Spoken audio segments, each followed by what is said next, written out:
Good morning dear students.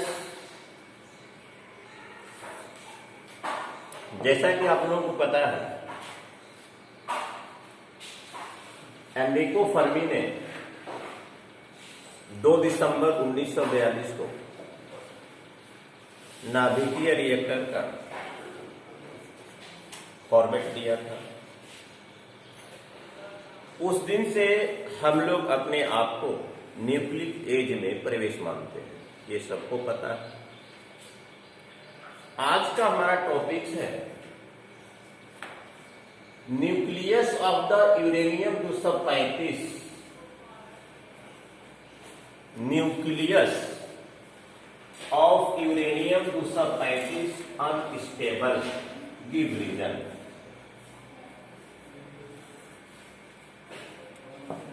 Uranium 235 का नाभिक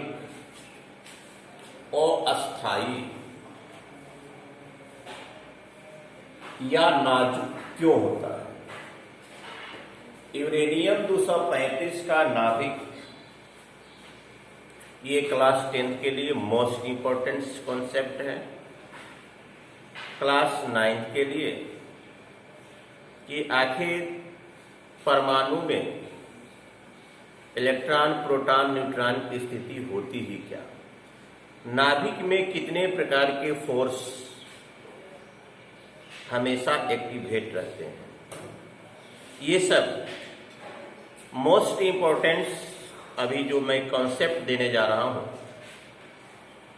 ये आपको वर्तमान समय में ही नहीं, ये आने वाली पीढ़ी के लिए भी आप एक बहुत बड़ा स्तंभ उभर कर निकलेंगे।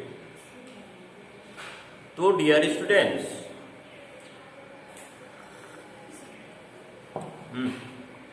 यूरेनियम 235 और यूरेनियम 238 ये आइसोटोप्स हैं यूरेनियम्स के। लेकिन दुर्भाग्य कहा जाए, यूरेनियम 235 की जितनी उपयोगिता है, यूरेनियम 235 की जितनी उपयोगिता है, उस अनुपात में प्रकृति में यूरेनियम 235 उपलब्ध नहीं है। ये प्रकृति का कुदरत कहा जाए, करिश्मा कहा जाए। मात्र इसकी प्रकृति में उपलब्धि है 0.72%। 0.72%। इसके इंपॉर्टेंस यूज के कारण पनडुब्बी को चलाना, बृहद पैमाने पर इलेक्ट्रिसिटी को जनरेट करना, वैज्ञानिक कार्यों में, शोध के कार्यों में, और आगे चलकर शायद एटॉमिक एनर्जी पर ही हम लोगों को डिपेंड होना होगा। 72% 72% है। तो हम लोग क्या करते हैं, इसको हैदराबाद फ्यूल कॉम्प्लेक्स में ले जाकर आर्टिफिशियल प्रोसेस से इसकी मात्रा को बढ़ाते हैं। इसे हम लोग कहते हैं यूरेनियम संवर्धन। यूरेनियम संवर्धन। परमाणु बम को बनाने में भी इसका उपयोग होता है। बृहद पैमाने पर इलेक्ट्रिसिटी जनरेट करने में भी इसका उपयोग होता है। अब रही बात की इसका आखिर टेंडेंसी, इसका नेचर, इसका प्रकृति होता है क्या? आपको ये पता है किसी भी परमाणु के नाभिक में इलेक्ट्रॉन तो अपने ऑर्बिट में चक्कर काटते हैं, इलेक्ट्रॉन अपने वेरियस ऑर्बिट में चक्कर काटते हैं। इलेक्ट्रॉन अपने ऑर्बिट में चक्कर काटते हैं। पहला में 2, दूसरा में आपका 8 इलेक्ट्रॉन, 4, 5, 6, 7, 8 इलेक्ट्रॉन। इसी प्रकार से 2n² इसका फॉर्मूला होता है। 2n² के आधार पर number of the electrons in 4th orbit, in 3rd orbit आप प्राप्त कर सकते हैं। तो सारे परमाणु में यूरेनियम 235 को छोड़कर, रेडियो एक्टिव पदार्थ को छोड़कर, उनमें केवल खासकर यूरेनियम 235 को छोड़कर। इसमें प्रोटॉन होता है और न्यूट्रॉन होता है, प्रोटॉन और न्यूट्रॉन। इसमें दो प्रकार के बल काम करते हैं। एक होता है एट्रैक्शन फोर्स, एक होता है एट्रैक्शन और दूसरा होता है रिपेल फोर्स। एक आकर्षणात्मक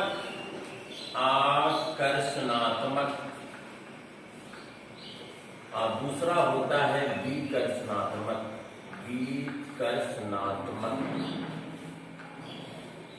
जितने भी एटम्स होते हैं उसके न्यूक्लिक में दो प्रकार के बल काम करते हैं। एक को कहते हैं नाभिकीय बल और दूसरे को कहते हैं स्थिर वैद्युत बल। एक को कहते हैं नाभिकीय बल और दूसरे को कहते हैं स्थिर वैद्युत बल। नाभिकीय बल की प्रकृति आकर्षणात्मक होती है और स्थित वैद्युत बल की प्रकृति विकर्षणात्मक होती है। नाभिकीय बल का जो एट्रैक्शन पावर होता है वह विकर्षणात्मक से थोड़ा ज्यादा होता है, इसलिए प्रकृति के सारे एटम्स अपने अस्तित्व को बनाए रखते हैं। इसलिए प्रकृति के सारे एटम अपने अस्तित्व को बनाए रखते हैं। लेकिन आपको यह पता है जिस एटम्स में न्यूट्रॉनों की संख्या जितनी अधिक होगी, जिस एटम में न्यूट्रॉनों की संख्या जितनी अधिक होगी उसका न्यूक्लिक शेप बड़ा होगा और उसका नाभिक अनस्टेबल होगा। तो डियर स्टूडेंट्स, यूरेनियम 235 में प्रोटॉन की संख्या 92 है और न्यूट्रॉन की संख्या 143 है। इस प्रकार से द्रव्यमान संख्या इसका 235 है। इसमें न्यूट्रॉन 143, ऑटोमेटिक न्यूक्लिक से बड़ा होगा और इसके जो न्यूक्लिक जो फोर्स है वह रिपेल फोर्स से कमजोर पड़ जाता है। मिला जुलाकर, मतलब एक कल्पना से बाहर कहा जाए, उस क्वांटिटी में वह कमजोर पड़ जाता है, लेकिन फिर भी वह किसी भी प्रकार से यूरेनियम 235 के अस्तित्व को बनाए रखने में सफल हो जाता है। तो यूरेनियम 235 के जो नाभिक में, क्योंकि सभी एटम के नाभिक में दो बल काम तो करते हैं, एक नाभिकीय बल यानी एक विकर्षणात्मक, एक आकर्षणात्मक। हर परमाणु में आकर्षणात्मक बल का मान विकर्षणात्मक बल के मान से अधिक होता है, लेकिन यूरेनियम 235 में इसमें जो दो बल काम कर रहे हैं, एक आकर्षणात्मक नाभिकीय न्यूक्लिक फोर्स और दूसरा होता है कांस्टेंट इलेक्ट्रिसिटी फोर्स, स्थिर वैद्युत बल। इसका प्रकृति होता है विकर्षणात्मक। तो समस्या यह है कि इसके नाभिक में 143 न्यूट्रॉन है। अब मैंने पहले बताया कि जिसके नाभिक में न्यूट्रॉनों की संख्या अधिक होगी उसका न्यूक्लिक नाजुक होगा, इसका न्यूक्लिक अनबैलेंस में होगा, उसका न्यूक्लिक अनस्टेबल होगा। लेकिन यह बेचारा किसी प्रकार से अपने अस्तित्व को बनाए रखने में सक्षम हो जाता है। किसी तरह से लगभग में, जैसे कोई अपाहिज व्यक्ति है एक पैर से लंगड़ा है, लेकिन फिर भी अपने बैलेंस को बनाते हुए एकदम फर्दर चलते रहता है, लेकिन हल्का सा ठोकर लग जाने के बाद उसका बैलेंस बिगड़ जाता है। तो यूरेनियम 235 में आकर्षण बल थोड़ा सा कम होता है, अट्रैक्शन फोर्स रिपेल फोर्स से थोड़ा सा कम होता है, फिर भी यह अपने जिसको कि हम लोग यूरेनियम कहते हैं उसके अस्तित्व को बनाए रखने में सक्षम हो जाता है। तो डियर स्टूडेंट्स, इसका आप जवाब क्या लिखेंगे कि हम जानते हैं we know that any atom has a two force in nucleic. किसी भी परमाणु के नाभिक में दो बल होते हैं, एक नाभिकीय, दूसरा स्थिर वैद्युत। नाभिकीय बल की प्रकृति आकर्षणात्मक, स्थिर वैद्युत बल की प्रकृति विकर्षणात्मक। नाभिकीय बल का मान थोड़ा कम होने के कारण यूरेनियम 235 का नाभिक नाजुक होता है, अस्थायी होता है, अनस्टेबल्स होता है। और इस स्टेटमेंट को लिखने के पहले अगर यह लिख देते हैं, थोड़ा सा प्लस पॉइंट में कर देते हैं कि हम जानते हैं कि जिस परमाणु के नाभिक में न्यूट्रॉनों की संख्या अधिक होती है प्रायः उसका आकार बड़ा होता है और उसका न्यूक्लिक जो होता है अनस्टेबल होता है। यही सेम समरूपता यूरेनियम 235 के साथ है। उसके नाभिक में 143 न्यूट्रॉन है, 92 प्रोटॉन है। न्यूट्रॉन अधिक होने के कारण इसका न्यूक्लिक अनस्टेबल्स है। न्यूक्लिक फोर्स का मान लगभग में विकर्षणात्मक बल के मान से कम होता है, इसलिए फिर भी यह अपने अस्तित्व को बनाए रखने में सक्षम होता है। तो डियर स्टूडेंट्स, अगर यह किसी तरह से अपने बैलेंस को बनाए रखने में सक्षम है, अगर एक नन चार्ज पार्टिकल्स को, नन चार्ज न्यूट्रॉन, मंद वेग का न्यूट्रॉन, नन चार्ज अनावेशित पार्टिकल्स को इसके नाभिक में भेज दिया जाए तो बेचारा वो तो पहले से हमारा आकर्षणात्मक बल लगभग में विकर्षणात्मक बल के मान से कम है, किसी तरह से नाभिक के अस्तित्व को देने में सक्षम है। अगर कोई अदर पार्टिकल्स इसमें इंट्रेस कर जाता है, इसका नाभिक, इसका बैलेंस बिगड़ जाता है और विखंडन की प्रक्रिया स्टार्ट हो जाती है। पहले चरण में 2 नए एलिमेंट्स बनेंगे और 3 अवांछित न्यूट्रॉन निकलेंगे, अनवांटेड न्यूट्रॉन।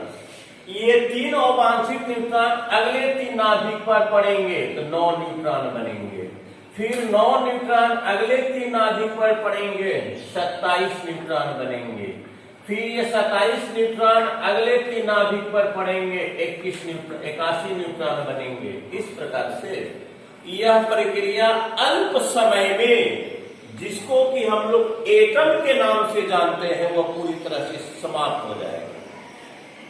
और जहां पर पूरी तरह से समाप्त होता है वहां भयंकर विस्फोट होता है, जिसको कि हम लोग नाभिकीय विस्फोट या परमाणु बम के नाम से जानते हैं, जिसका सफल परीक्षण अमेरिका ने जापान के 2 शहर हिरोशिमा और नागासाकी पर किया था। इसके विखंडन से जो ऊर्जा प्राप्त होती है उसे नाभिकीय ऊर्जा कहते हैं। जैसा कि 9th क्लास में है कि what you mean nucleic energy and right it's applications. और इसका एप्लीकेशंस क्या है? पनडुब्बी को चलाने में। इसका एप्लीकेशंस क्या है? बृहद पैमाने पर वैद्युत ऊर्जा को प्रोडक्शन करने में। उत्तर प्रदेश के नरोरा में आपका ये है। इसका एक एटॉमिक पावर इंस्टीट्यूट से भारत में बहुत जगह है, तारापुर में भी है। तो इसका एटॉमिक का जो इसका स्टेशन है भारत में ज्यादा जगह तो नहीं है, लेकिन कम ही संख्या में है। यह बहुत ह्यूज क्वांटिटी में इलेक्ट्रिसिटी को पैदा करता है, परमाणु बम को बनाने में, पनडुब्बी के ईंधन के रूप में, नाभिकीय रिएक्टर के ईंधन के रूप में, नाभिकीय रिएक्टर में ही इसी का उपयोग होता है, यूरेनियम 235 का, यूरेनियम 235 का ईंधन के रूप में, फ्यूल्स के रूप में इसका उपयोग होता है। तब बृहद पैमाने पर विद्युत ऊर्जा का प्रोडक्शन होता है। तो डियर स्टूडेंट्स, अब अंत में मैं फिर एक बार बता देता हूं कि न्यूक्लियस ऑफ द यूरेनियम 235 का अनस्टेबल डिवीजन, यूरेनियम 235 का नाभिक अस्थायी क्यों होता है, इसका कारण बताना है। हम जानते हैं कि जब किसी भी एटम में न्यूट्रॉनों की संख्या अधिक होती है तो उसका नाभिक नाजुक होता है, अनबैलेंस में होता है, अनस्टेबल्स होता है। यूरेनियम 235 के नाभिक में दो बल काम करते हैं, एक सब में काम करता है, केवल उसी में ही नहीं, एक नाभिकीय बल और दूसरा स्थिर वैद्युत बल। नाभिकीय बल की प्रकृति आकर्षणात्मक और स्थिर वैद्युत बल की प्रकृति विकर्षणात्मक होती है, न्यूट्रॉनों की संख्या अधिक होने के कारण, जिसके कारण फिर भी यह अपने यूरेनियम 235 के अस्तित्व को बनाए रखने में सक्षम होता है। तो इसका एक ही कारण है कि नाभिक में जो अट्रैक्शन फोर्स है उसका जो क्वांटिटी होता है रिपेल फोर्स से कुछ कम, लगभग में कम, लेकिन फिर भी यह अपने एटम के अस्तित्व को बनाए रखता है। ये मोस्ट इंपॉर्टेंट कॉन्सेप्ट क्लास 10 के लिए और 9 के लिए एटॉमिक एनर्जी, परमाणु का विखंडन कैसे होता है, परमाणु ऊर्जा क्या कहते हैं, परमाणु ऊर्जा का एप्लीकेशंस वगैरह क्या होता है, एक एटम का आकार क्या होता है, जैसा कि 9th क्लास में पढ़ाए थे, वह कल्पना से बाहर होता है। Dear students, thank you very much.